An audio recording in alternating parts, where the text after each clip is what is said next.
Hey everyone, welcome back and this is Kalpesh here.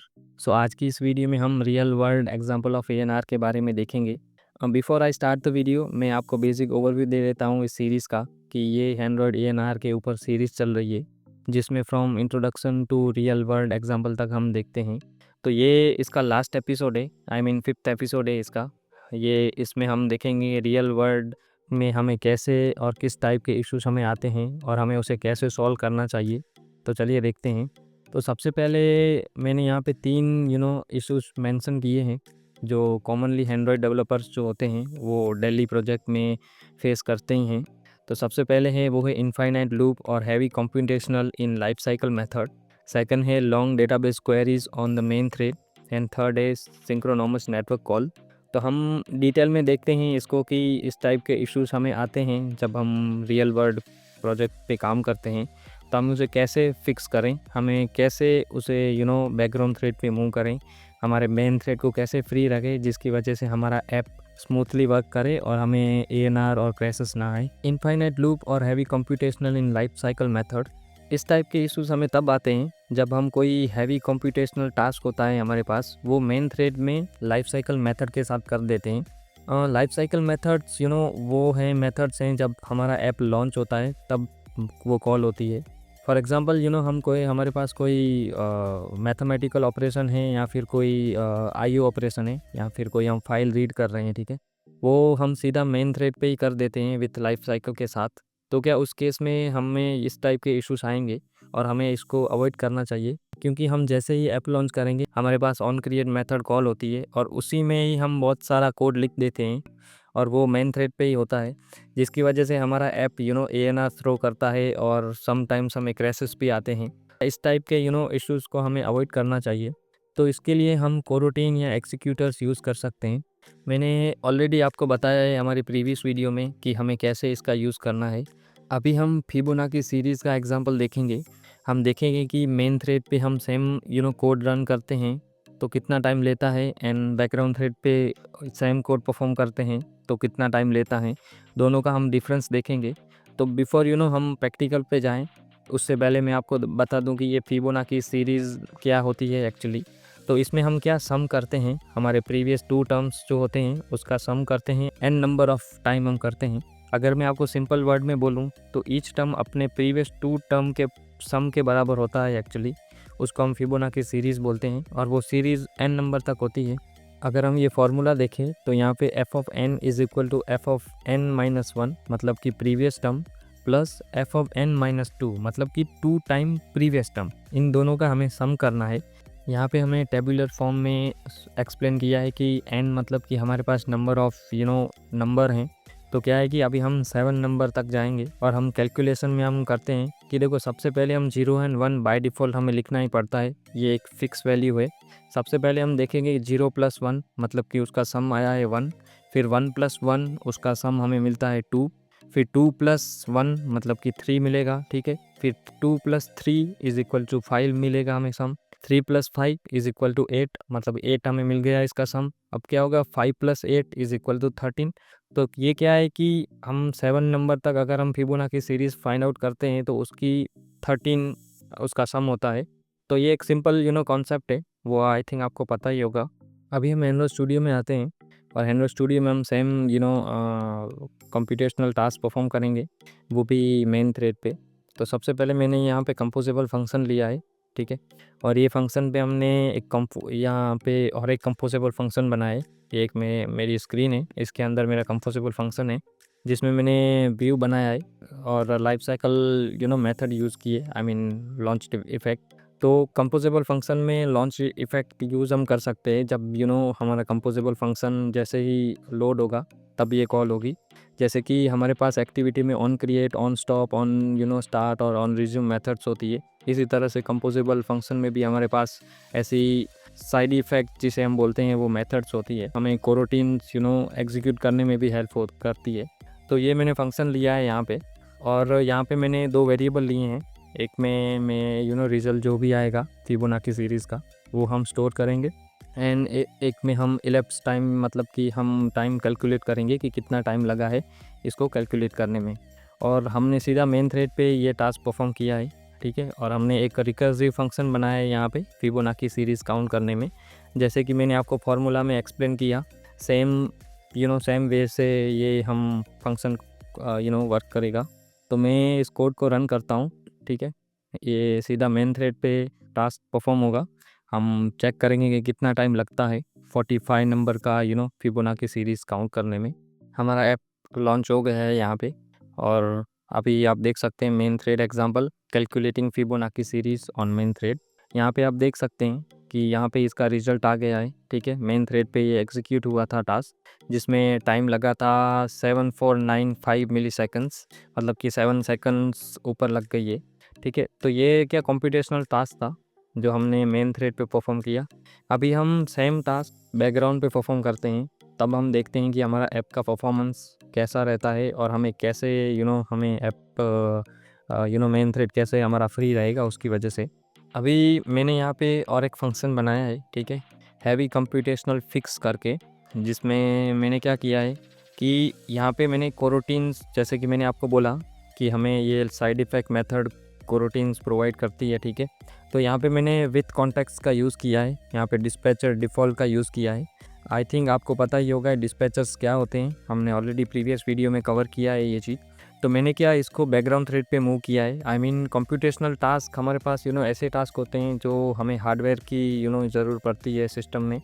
तो ये default dispatcher उसी के रिलेटेड होता है। तो मैंने यहाँ पे डिस्पैचर डिफ़ॉल्ट का यूज़ किया है। मैंने ये सेम एग्जांपल यूज़ किया है, बट मैंने क्या किया है कि मैंने जो हमारे पास कंप्यूटेशनल टास्क है उसको मैंने बैकग्राउंड पे मूव किया है।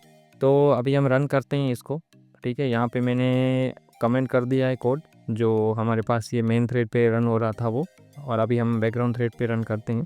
तो आप देख सकते हैं ये अभी बैकग्राउंड थ्रेड पे रन हो रहा है हमारा कोड। और आप देख सकते हैं कि हमारे प्रीवियस जो हमने मेन थ्रेड पे टास्क परफॉर्म किया था, सेम टास्क था, उसको टाइम लगा था 7495 मिली सेकंड, जबकि हमने बैकग्राउंड थ्रेड पे ये टास्क परफॉर्म किया है उसको टाइम लगा है 7290 मिली सेकंड्स।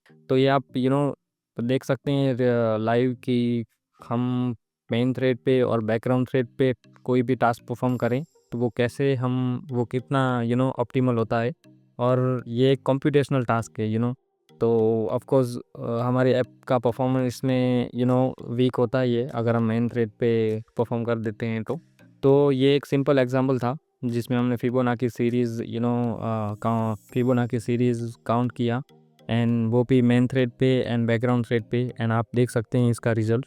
सेकंड, हम long database query on main thread के बारे में देखेंगे कि इस टाइप के इश्यूज हमें कब आते हैं। तो यूजुअली जब हम लॉन्ग डेटाबेस ऑपरेशन परफॉर्म करते हैं मेन थ्रेड पे तो हमें इस टाइप के इश्यूज फेस करने पड़ते हैं। सपोज़ आपने कोई लोकल डेटाबेस इंटीग्रेट किया है अपने ऐप के साथ और उसमें आपने बहुत सारा डेटा स्टोर किया है और आप उसे फैच करते हैं एक साथ, वो भी मेन थ्रेड पे। तो क्या हुआ, उसमें बहुत टाइम लग जाता है क्योंकि एक तो डेटा आप फैच कर रहे हो वो भी मेन थ्रेड पे, एंड अगेन आप उसे शो कर रहे हो यूआई पे, वो भी मेन थ्रेड पे। तो इस केस में क्या होगा, मेन थ्रेड हमारा एकदम बिजी हो जाएगा, ब्लॉक हो जाएगा और हमें एएनआर का डायलॉग थ्रो होगा। तो यहाँ पे क्या हम रूम डेटाबेस प्लस कोरोटीन यूज़ कर सकते हैं अगर हमें क्रैशेस एंड एएनआर अवॉइड करने हैं हमारे ऐप में, वो भी लोकल डेटाबेस के केस में। तो ये एक बेटर ऑप्शन है हमारे लिए। अभी हम देखते हैं एंड्रॉयड स्टूडियो में कि हम कैसे लॉन्ग डेटाबेस ऑपरेशन हम परफॉर्म करते हैं मेन थ्रेड पे और उसका इम्पैक्ट क्या आता है मेन थ्रेड पे as well as background thread पे। हमारा ऐप कैसे परफॉर्म करेगा वो भी देखेंगे। तो अभी मैंने क्या किया है कि यहाँ पे हिल्ट का मैंने यूज़ किया है डिपेंडेंसी इंजेक्शन के लिए। सबसे पहले मैंने यहाँ पे डेटाबेस क्रिएट किया है यूजिंग हिल्ट, और ये मेरे डेटाबेस का नाम है ANRFDB, ये मेरी टेबल का नाम है। और यहाँ पे मैंने वो बनाया है डेटाबेस यहाँ पे मैंने क्वेरीज लिखी हैं जो मुझे हेल्प करेगी डेटा ऐड करने में एंड फैच करने में। ये मेरा सिंपल टेबल स्ट्रक्चर है। मेरे पास एक प्राइमरी की क्वेश्चन की आईडी है एंड क्वेश्चन है एंड उसका आंसर है, एंड मैंने डिपेंडेंसी भी मैंने रूम डेटाबेस की इंटीग्रेट की है। एक तो यहाँ पे रूम डेटाबेस रन टाइम है एंड ये इसके कंपाइलर भी है। मैंने हिल्ट का यूज़ किया है, तो मैंने हिल्ट भी ऑलरेडी इंटीग्रेट करके रखा है प्रोजेक्ट में। ये प्रोजेक्ट आपको गिटहब पे मिल जाएगा डिस्क्रिप्शन में, आप इसे डाउनलोड कर सकते हैं। तो अभी सिंपल हम देखते हैं कि मेन थ्रेड पे अगर हम परफॉर्म करते हैं कोई लॉन्ग रनिंग ऑपरेशन, वो भी डेटाबेस के रिलेटेड, तो कैसा ऐप हमारा परफॉर्म करता है। तो सबसे पहले मैंने एक लॉन्ग डेटाबेस क्वेरी कंपोजिबल फंक्शन बनाया है, जिसमें मैंने डेटाबेस का ऑब्जेक्ट पास किया है।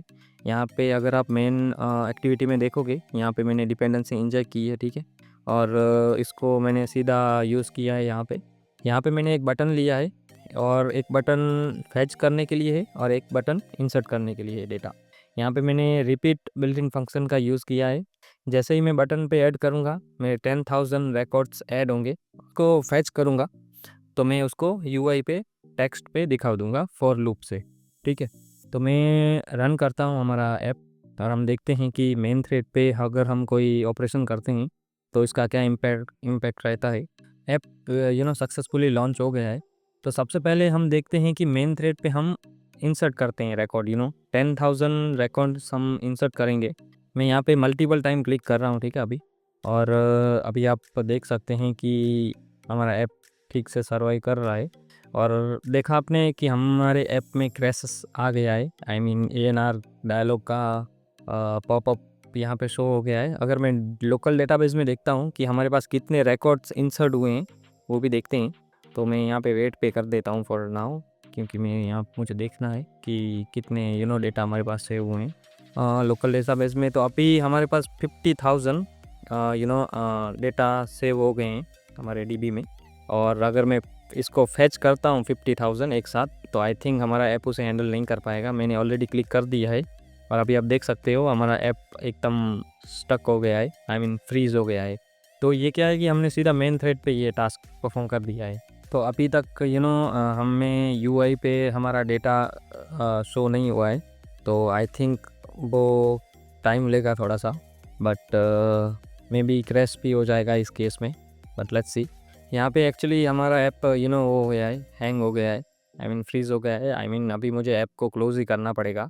तो यहाँ पे आप देख सकते हैं कि अभी क्या हुआ है कि हमारा ऐप एक फ्रीज़ हो गया है, क्योंकि हमने मेन थ्रेड में इतने टास्क परफॉर्म कर दिए कि हमारा सिस्टम उसे हैंडल ही नहीं कर पाई।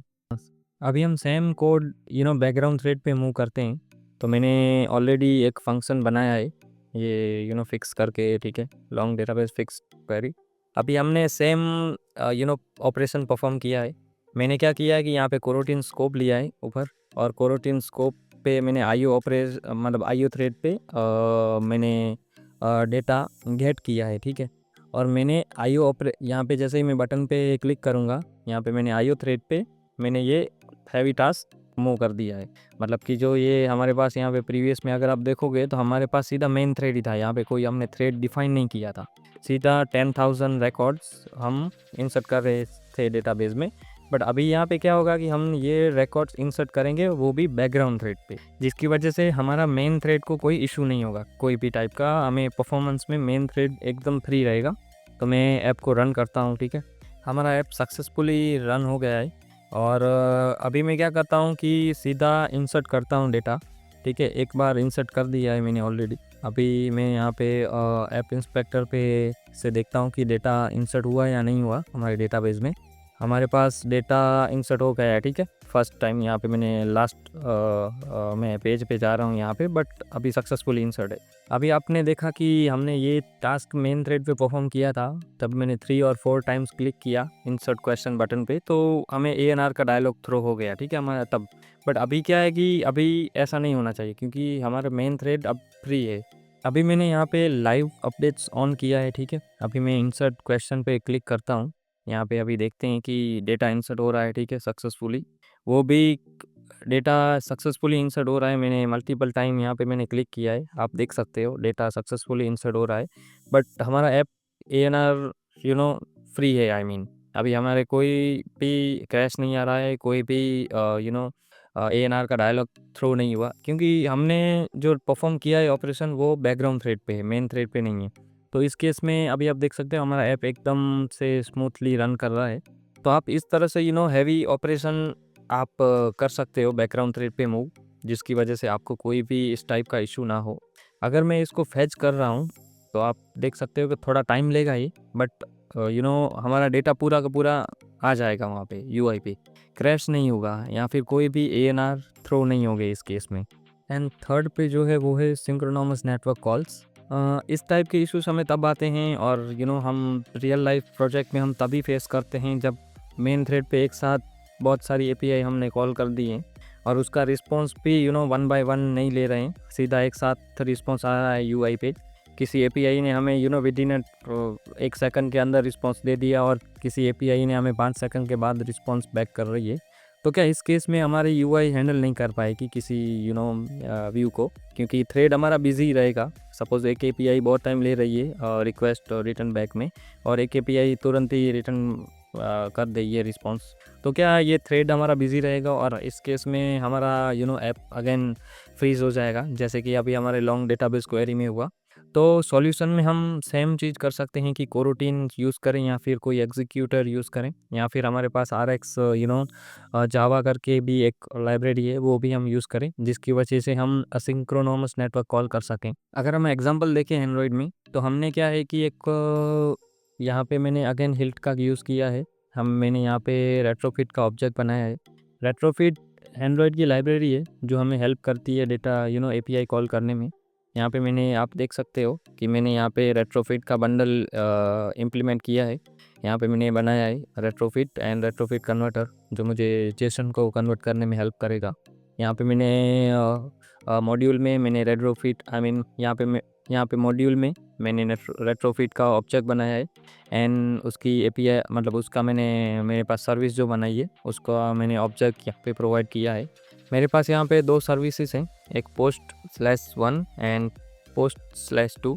यहाँ पे मेरे पास 2 फंक्शन है, एक जो मेन थ्रेड पे रन होगा और सेकंड वो होगा जो बैकग्राउंड थ्रेड पे।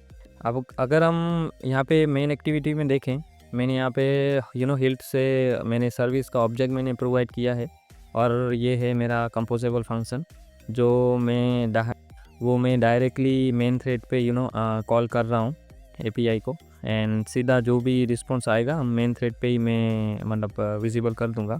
मैं ऐप को रन कर रहा हूँ अभी एंड हम देखते हैं कि क्या रिस्पॉन्स आता है इसका। हम सीधा मेन थ्रेड पे रन करते हैं तो हमारा ऐप सक्सेसफुली लॉन्च हो गया है। अभी मैं फैच डेटा पे कॉल कर हिट कर रहा हूँ।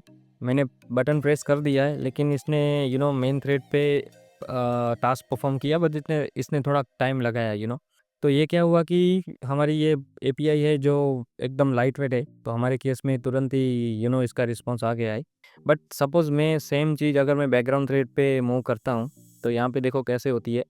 तो यहाँ पे मैंने सबसे पहले कोरोटीन स्कोप लिया है जो डिस्पैचर आईओ पे मैं एपीआई कॉल कर रहा हूँ। यहाँ पे जैसे ही इसका रिस्पॉन्स आ जाता है मैंने मेन थ्रेड पे इसका रिस्पॉन्स मैं अपडेट कर रहा हूँ।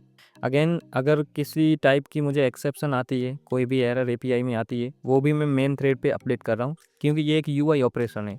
ठीक है, तो यूआई ऑपरेशन हमें मेन थ्रेड पे ही करना चाहिए और वहीं पे ही होता है। तो देखो इस तरह से मैं आप इस कोड को करता ऑप्टिमाइज़ कर सकते हैं। तो मैं इसको सेम रन कर रहा हूँ अभी। तो मैं अभी बैकग्राउंड थ्रेड का फंक्शन रन कर रहा हूँ अभी। हमने ये एपीआई का कॉल बैकग्राउंड पे मूव किया है, तो देखते हैं कि कैसा आउटपुट आता है और हमारा कोई टाइप का इशू आता है क्या नहीं आता। अभी आप देख सकते हैं हमारा ऐप सक्सेसफुली लॉन्च हो गया है और हमने ये बैकग्राउंड थ्रेड वाला फंक्शन कॉल किया है।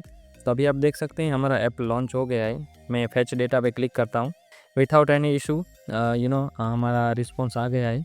और आप देख सकते हैं कि ये एक लाइट वेट कॉल था, हमारा मेन थ्रेड फ्री था, बैकग्राउंड थ्रेड पे एपीआई कॉल हुई, मेन थ्रेड पे यूआई अपडेट हुई।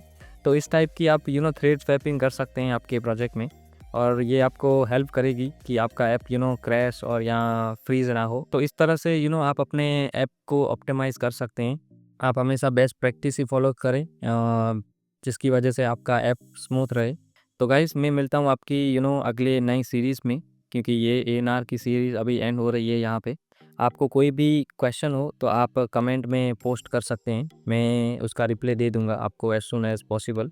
एंड आप ये गिटहब पे ये प्रोजेक्ट ऑलरेडी अवेलेबल है, आप वहाँ से डाउनलोड भी कर सकते हैं। तो thank you very much, bye bye.